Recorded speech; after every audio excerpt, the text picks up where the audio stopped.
Like I told y'all, bro, it's Self-Made Sunday, so you already know, bro. I'm coming with a song and a visual, bro. This month, me and Scootie, us or nothing, tap in. The Love. cook up.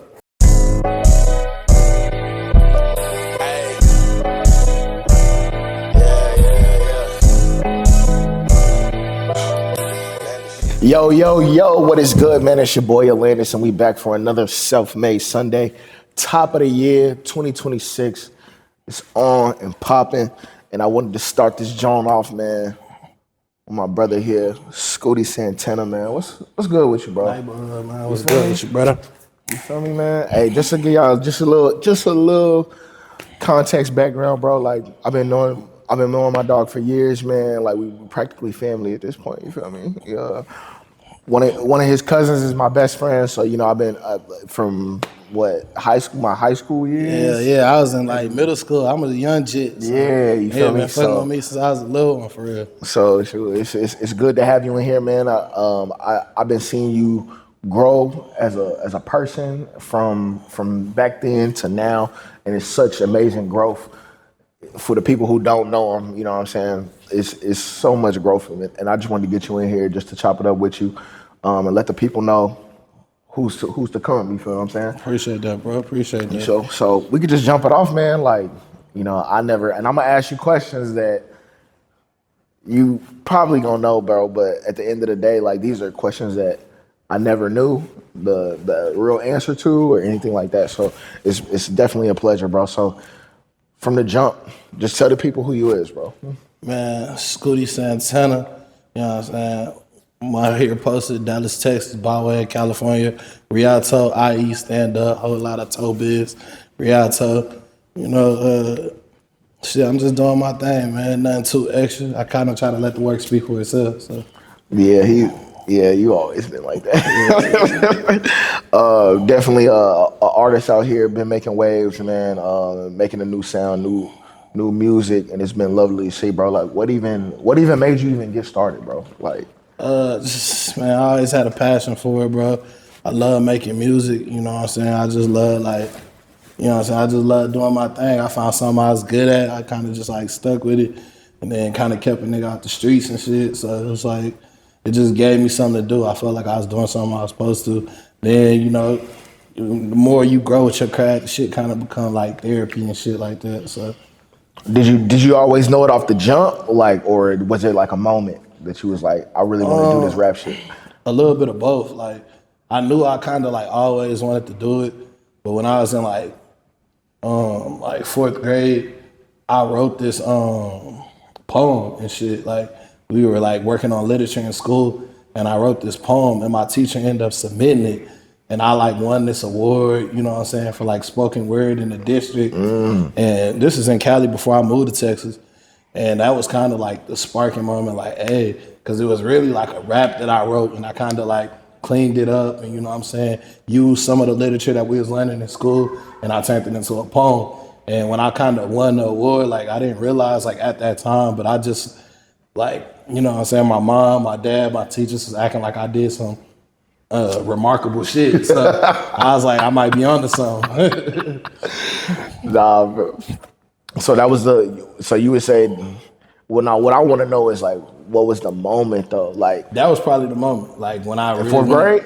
Fourth grade. Like I kind of always knew, but when it happened and I knew, like, cause I was the youngest person, like, I was in fourth grade. Everybody else was in like seventh. I was going against high schoolers and shit. So it was like, I was the youngest. I didn't even hit me then, like how crazy that shit was to be like in elementary school and I'm beating out middle schoolers and high schoolers and niggas that got scholarships and shit. Like, yeah. Damn, hold on. At fourth grade, bro? Fourth grade, bro. Just That's having like, crazy. I don't even think, like, I don't even remember where it is. My mom got it like framed somewhere, like, got the award in the poem frame, and then like my mom was always like big on like penmanship, so I got like real neat handwriting. It was like it fucked people up like to see me using that kind of like vernacular and shit, and my handwriting is crisp. It's like people didn't even believe it was by a fourth grader or by you or at you. all. Yeah. And then I kind of went up there, and then it was like I really knew that I was gonna rap because I had to perform it. I didn't really have to like perform it, but recite it. Let's say like in front of people. Yeah, And, so okay, like, okay. you know what I'm saying? My pops was just kind of telling me like, yo, you probably should like look into doing that more. Like, that's dope that you could actually remember that much. You know what I'm saying? And go off the head and People don't understand, bro. Like, it's yeah. really a talent to do that. Like, you So know what I'm yeah, saying? that was probably the defining moment. Like, all right, I got something.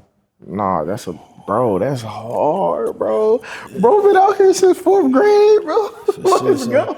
and it's crazy because it's like I always been around the rap shit. Like you probably could edit some pictures in this shit and see like I always been around rappers like nigga 11, 12. I was around Bow Wow, Soulja Boy, like Romeo. I always been kind of like just a nigga that was moving and grooving. Always is where I was supposed to be. Like I ain't never really just do too much. Shit kind of just found me for real.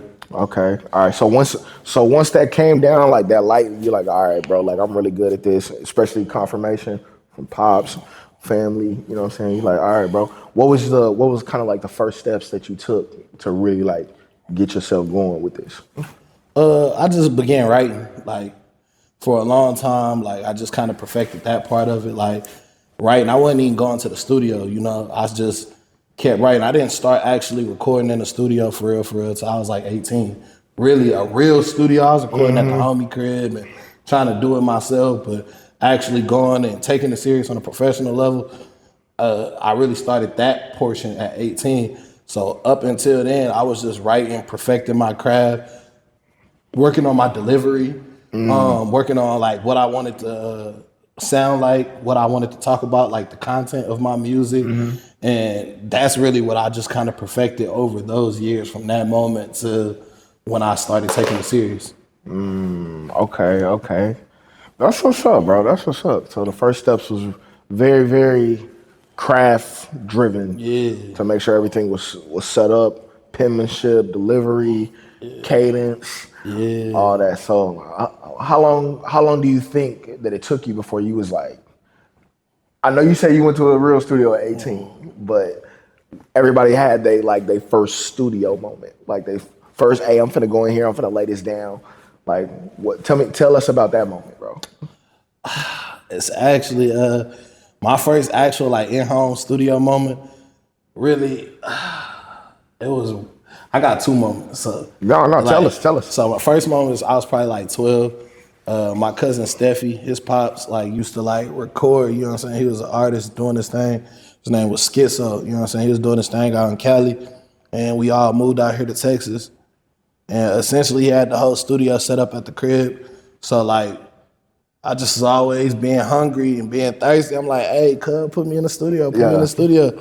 And he finally did. And I did a verse like on one of his songs. And that was like the first time I ever really like heard myself on the microphone. Like, you know what I'm saying, heard my voice. This is like pre-puberty type shit. So like my voice is like super high pitched, you know what I'm saying, that kind of shit. Then like my second defining moment, I was probably around same age, 12, 13. I was recording with my boy MDA. Shout out MDA, Shout out man. MDA, man. And shit, man, RC, bro. Like that we was all over there at MDA crib. And this nigga MDA was like working on his tape and shit. He was in high school at the time. And I was just, you know what I'm saying? Like I'm seeing him work. I'm getting inspired like by what they doing. They bouncing off each other, vibing. That's So I'm hard. like, nigga, I'm like, little bro, I'm just, man, put me in, bro. Like, let me get on the Bro, song. So yeah. it's crazy. Like, and this nigga, let me tell you how such of a big cousin this nigga was. This nigga let me get on everything I asked for. But then took me off until when it was time to drop it. When it was really time to really When it time was to time to drop. drop Like, it. Nah, he left me on like 2 tracks, but that nigga took me off of everything else. But you you like, I know what can't I'm have saying? you on the whole tape. Like, Yeah, he was like, nigga, you can't be on every song, bro. But nah, it was cool though. Like that was kind of like the defining moment. Like, all right, I punch in like this. I record like this. You know what I'm saying? I need to give more energy. My delivery need to pick up here. So those are kind of the moments where I'm like, all right, I'm learning how to record. Because it's one thing to know how to rap, but then a lot of people, they're not comfortable with hearing themselves back, or they're not comfortable with how they sound. So that time was a lot of like developing that. no, for sure, for sure. And then you got to hone in on that craft because performing the song, It's something it's totally different. totally different. You know what I'm saying? So it definitely makes sense just because I remember his first tape like coming out. So the fact that you were there during the making of it and like, it's all coming back full circle. Like that's so hard. That's so hard, bro. So we'll fast forward a little bit. Like so you learned the basics, grew off the basics, going up. You know what I'm saying? I know you were still making music through middle school, high school. So tell us about like the first real like sacrifices, like because come with sacrifice, it also comes with like that's what makes you want to do it. So if you're going up, you got to sacrifice. So tell us just about the first couple of sacrifices that you made. Damn, that's a real good question, actually, bro. I ain't gonna lie. You gave me a thinker. Hold on, man. Hey man, because I just know that success like comes with any craft, anything that you kind of do. Like you got to sacrifice something. Like you know what I mean? To be honest, if you really want me to be like completely like honest and transparent, Of course. in my younger years, I don't feel like I made any sacrifices. You know what I'm saying? Which is part of the reason why, like, you know what I'm saying, I haven't always just got to where I've had a lot of success, but I haven't always just felt like I've reached my full potential because I just didn't make those necessary sacrifices. A lot of times, like, I'm a real stubborn person. I don't do what I don't want to do. You know what I'm saying? Right. And a lot of times, like, I'm at this point in my career, I'm making more sacrifices now. Like, I'm doing the networking thing more. You know what I'm saying? I'm being out more. I'm shaking hands more, kissing babies, a lot of that kind of situation. Like, just being more approachable, being somebody that's easy to talk to. I try to respond back to all my DMs, everybody that comment. I just try to be more interactive. And that's kind of like one of the sacrifices like I make now. Cause like I talk to the homies, you know what I'm saying? Like I'm really like, I don't really meet no strangers, but I'm not really like that with the music for some reason. I kind of like, I just feel like that it's more natural. It happens. It's better when it happens natural and it's organic. Like I feel like when you constantly trying to force it down people's throat and I'm trying to make people listen to me, I feel like it never works like that. And you always kind of get deemed like, you know what I'm saying? Like the thirsty rapper. Try hard. Like, yeah, try hard. So I never wanted to be like, once I actually like developed the confidence within myself, I was cool with that. Like I never needed like no other validation from nobody else. You know what I'm saying? And my the sacrifices I'm making now is really just actually like listening to more like of my audience. You know what I'm saying? Catering to my audience more, giving the people what they want more, paying attention to what songs like do well with my streaming and stuff. So all right, we need to produce more content like this because this is doing good in numbers. So it's actually doing the work. Like a lot of people think you just rap and put the music out, but it's like it's a lot of work behind it, it's bro. so much other stuff. So like much. you know what I'm saying? If you think that you could just rap good and that be the end of it, that shit not gonna work. You know what I'm saying? So I'm at the point now where I'm just making the sacrifices of doing what I want to do. Like the music has always been there. I've always been confident in what the music was and what I bring to the table musically and sonically. But honestly, now I'm making the sacrifices more to do everything else. The marketing, the promotion, the reaching out to blogs and being willing to do more interviews like what we're doing here and just being able to give people, let them hear my voice. A lot of people only heard me on the music, you know what I'm saying? They don't even know that, you know what I'm saying? No, they gotta see you, bro. They don't even know what my voice sound like outside of being on the track. So, you know what I'm saying? I'm giving people more of that now. You know what I'm saying? That's what you gotta do, bro. It's all a part of the process. It's certain things that you gotta do that you technically don't want to do. So that's what it really sounds like. The sacrifices was like, man, I really gotta get out of my comfort zone. And that's the main thing, bro. Getting out of my comfort zone. Like like I said, I'm the type of person where I'm stubborn. If I don't want to do it, I don't do it. Then we're not doing it. Like, but now it's like you just can't be like that, and that's just not a good habit to have as a man, just as a discipline. Because like, if we even take away the music shit, it's gonna be. If I was doing something, no matter what I'm doing, it's gonna be a point where I don't feel like doing it. So it's like I still gotta persevere through that. Had I that still got, discipline for real. you just having a discipline. It's a lot of times like, you know what I'm saying, you gotta cut back on a lot of shit to even do this music shit. Like a lot of people think music, we just in the studio getting drunk and high. It's a lot of times like, nigga, I gotta cut back on smoking because I could, you know what I'm saying, go in there and actually deliver the song. I might be rapping faster on this one, but I got asthma and shit, and I'm smoking woods and shit. And Gotta get yeah, a whole like bunch of nigga, takes. a whole bunch of takes. I can't even run it how I'm supposed to run it. So it's a lot, bro. Like doing shows, you know what I'm saying? I drink lemon water like for my voice because I get hoarse easy. So a lot of screaming and a lot of, you know what I'm saying, talking loud, I go hoarse quick. So it's just like treat, you know what I'm saying, taking care of your body, stuff of that. Like it's a lot that come with this shit. You got to be able to stay on stage and be able to perform and give these people a show for 15, 20, 30 minutes.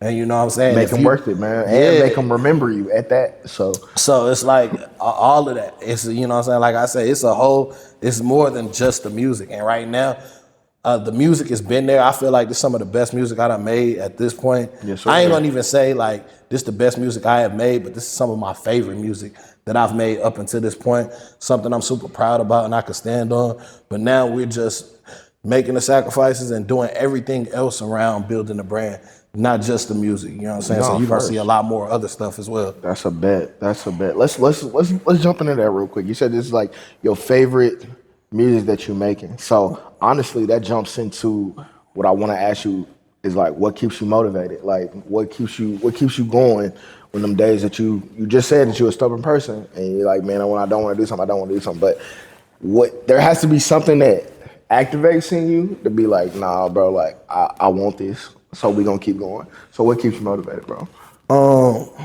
I'm just passionate about what I do, bro. And a lot of people be like, you know, I don't give a fuck about this rap shit, but I'm super like, I'm overly passionate about what I do, and I'm very sensitive to life, like, and the stuff around me. So it's like a situation might happen, I might get into it with one of my partners, you know what I'm saying? Yeah. And I got love for Cub, but it's like, I'm feeling like this, so I'm gonna go in and talk about it, not necessarily on some diss shit, but like, I'm just talking about how I'm feeling emotionally. I might get into it with my girl, you know what I'm saying? I might be having family issues, so I'm sensitive about life and what goes on around me. So it's easy to constantly produce music and content when you just tapped in, like, you know what I'm saying? I'm just living my everyday life and I'm talking about my everyday life. So it's not nothing like, it's not forced. It's not like I'm going out of my way or doing anything Trying to come foreign. up with some type of Yeah, topic. like or- it's a difference when you gotta make up some shit. I'm not really making up shit. I'm just putting you down with what's going on. No, that's a fact. And to me, those are the best records. Those are the best artists who can just really just talk about their life and then make somebody else relate to it, bro. So I actually just thought of a question right now, bro. If you could go back, like right now, like you are right now, if you can go back to your younger self, is there any advice you would give your younger self to make you a better person right now? Hell yeah. Hell yeah. Shit, if I could go back to my younger self and I could tell myself anything, it would be don't rush. You know what I'm saying? Quit like, you got it, little nigga. Don't rush your time, bro. Like, just chill out, little nigga. Like, your time gonna come. Like, everything happens in time. And you know what I'm saying? Sometimes we look like this shit taking too long or shit like that. If I could give myself anything, you know what I'm saying?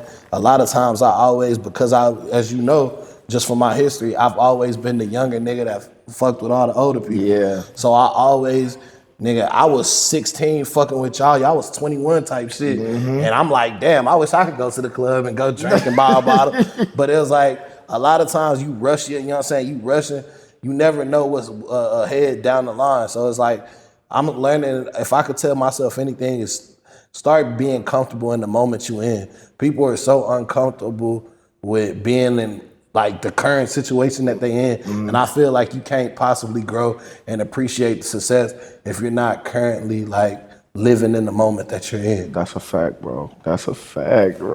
Okay, hey, y'all heard it here, bro.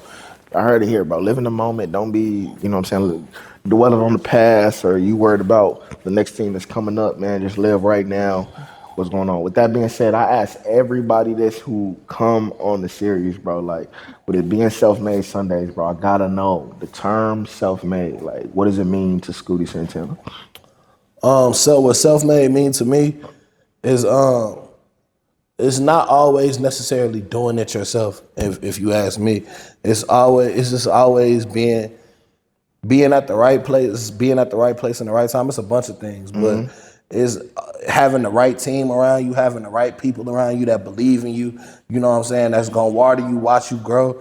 You know what I'm saying? Being self-made to me is sometimes you is gonna have to do it yourself. Like the part where I was saying I was stubborn, and you know what I'm saying? It's sometimes I gotta get out here and create the content myself. I might not always have my cameraman. You know what I'm saying? He works and does other things as well. You know what I'm saying? They're busy. So it's like, I'm not always able to have access to them, but I need to be able to do this myself. You know what I'm saying? I need to be able to know I can't always depend on a record label or something like that. I need to know marketing and distribution for myself. That's why I went back to college. You know what I'm saying? Because I wanted to be self-made for real. Like I really wanted Hey, to y'all be. hear that? He went back to college, bro. Yeah. Back to college. So make that move if you got to do it. You know what I'm saying? If you really want to do it for yourself, if you really want to, like, anyway, I'm sorry to cut you off, but bro, No, like for that's sure. a big thing to me, man. Like I even attempted that, and I was like, hell no. So like, so to hear you do it and you really being successful with it, bro, that warms my heart for real, for real. Appreciate it, brother. Appreciate it. But yeah, that's kind of what self-made is, and to me, it's like really just going within yourself, like educating yourself. It's not always depending on signing to a label, waiting for the label to get their marketing team to do it, or you know what I'm saying, depending on the blogs or the say cheeses or the shade room, the shit to blow me up. You know what I'm saying? I actually go in and do it for myself and have the knowledge to do it for myself. And I think that's what being self-made is. It's not always, it's having the right team around you, but being able to also do it yourself. Because I can't ask somebody else to do something that I don't know how to do for myself. That's a fact, bro.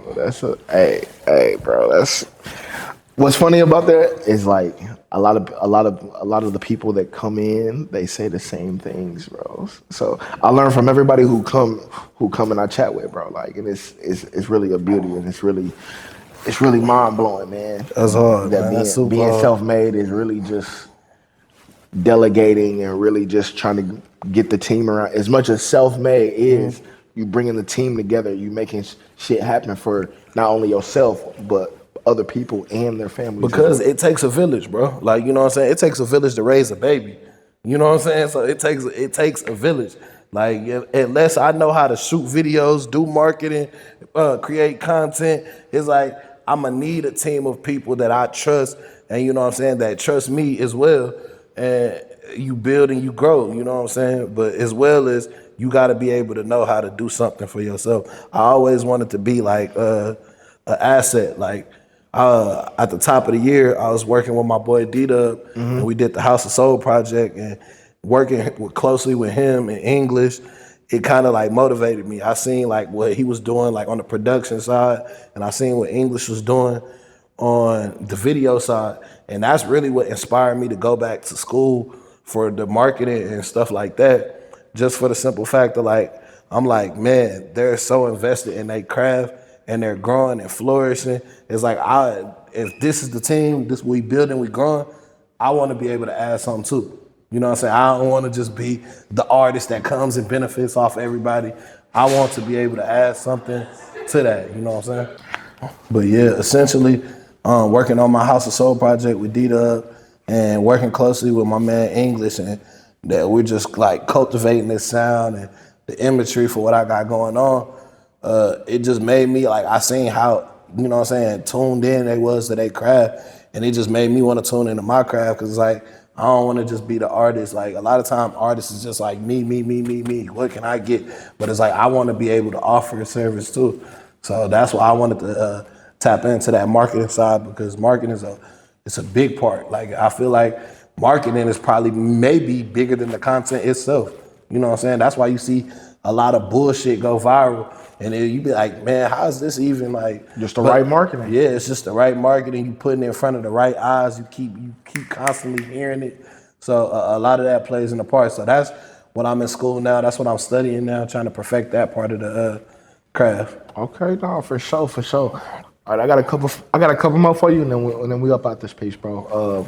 But what made me want to ask this is because you're not necessarily the younger generation, but you're not necessarily our generation. Yeah. So you like right in the middle, like right in there, bro. Hell yeah. What is there anything like? What do you think of the younger generation, and then what do you think of our generation that's still trying to climb? Like, you know what I'm saying? That's a hard question. You know what I'm saying? Like you right there, like dead smack. So how you feel? How you feel about I it? fuck with both sides, bro. Like, I feel like I'm young enough to fuck with the YNs, and then I'm old enough to fuck with the old folks. Like, you know what I'm saying? Like, it's cool. Like, I feel like I'm right there in that space where it's like, you know what I'm saying? I'm in a space where I could get some game from the older crowd, and shit, you could get game from the younger crowd if you just opening up and listening. You know what I'm saying? Because life is all about just learning from the people around you anyway. But I'm in a position now where I could get game from the older crowd and give game to the younger crowd, and that's really what I'm trying to do. Like, I fuck with a lot of the younger generations. Like, a lot of people think because I make like more like lyrical type music. Like, I don't fuck with, like, you know what I'm saying, like a lot of the young shit or the young nigga shit that be going on. But it's like a lot of people don't know. One of my favorite young niggas is Young Boy. I fuck with Young Boy. I fuck with Playboy Cardi. I fuck with, you know what I'm saying, I fuck with a lot of the sound, bro, to be honest. Okay, no, for sure. Like, and that's actually a real like advantage. Like, that's an advantage to be like right in the middle. So like that's really hard, bro. To even piggyback off what you were saying though, like a lot of people, like, they get older and they try to shit on the young niggas, and I feel like, nigga, that's where you gonna where you fuck up at. You know what I'm saying? Like, I feel like you need, nigga, once you lose touch with the youth, you kind of out of there. You know what I'm saying? So it's always I feel like you gotta stay in touch with the youth. Sometimes people get older and you feel like they feel like the young niggas gotta subscribe to their program. But we living in a different age now. Different era, bro. Yeah, like, we living in a whole different age. Like, these young niggas is popping out with dog shit. Like, these niggas got 20, 30, 40, 50,000. So it's like, these niggas got just as much money as you, nigga. Like, you really can't, bro. like, you really can't deal with them like little niggas. And they found a way to make money easier. Man, faster. they're smarter. You know what I'm saying? So I feel like you got to be tapped in with the younger generation, but you got to appreciate the people who laid the groundwork before you too. Like, that's why I fuck with a lot of like older people, just cause like, so I like to be able to like be around people and learn. Like, I might not even say that I'm learning from you. I might just look at a nigga lifestyle. You feel me? I might like how a nigga be moving around with his wife and kids for real. And you know what I'm saying? I fuck with that kind of shit. So I get inspired by that. So it's good to just be tapped in with both, bro. You don't never want to be too out of touch. You don't want to be a dinosaur out here. Bro, this nigga comedian, bro. For real. All right, that was hilarious. But one more was I know you said that you're going to school, you doing the business part of it, learning that. But what does the people have to look forward to with Scootie Santana? Like, as far as like any projects coming in? Yes, sir. Like So right now we got first of all, we got Do Well out right now. We dropped that last year around this time. Top of this year, April, I dropped my project House of Soul, executive produced by my boy D-Dub. That's out right now. And then right now we're dropping the second installment to Do Well, which is called Better Than Well. Cause nigga, I was doing well when I dropped that bitch. Now we doing way better. Yes, sir. You know what I'm saying? So yeah, we got Better Than Well dropping. I got some crazy music on that hoe, man. Like, dope features, dope content, concept tracks, a lot of traveling, a lot of networking, a lot of building. Like I said, this is the first time I'm actually doing it completely the right way. You know what I'm saying? So I'm super excited about that shit. Like, Better Than Well, we dropping top of the year. You know what I'm saying? We finna give it to these folks, for real. Like, no, that y'all heard it here, bro. Scootie finna drop this month. We up. It's all love, man. And one last thing before we get up out of here, bro. I always ask everybody, bro. Since you're an upcoming entrepreneur and you're going to the next level, is there any other advice that you could give to the other small entrepreneurs, artists, producers? Sure, you could be a painter. You could be anything, bro. Is there anything that you could give them to help them move forward and progress?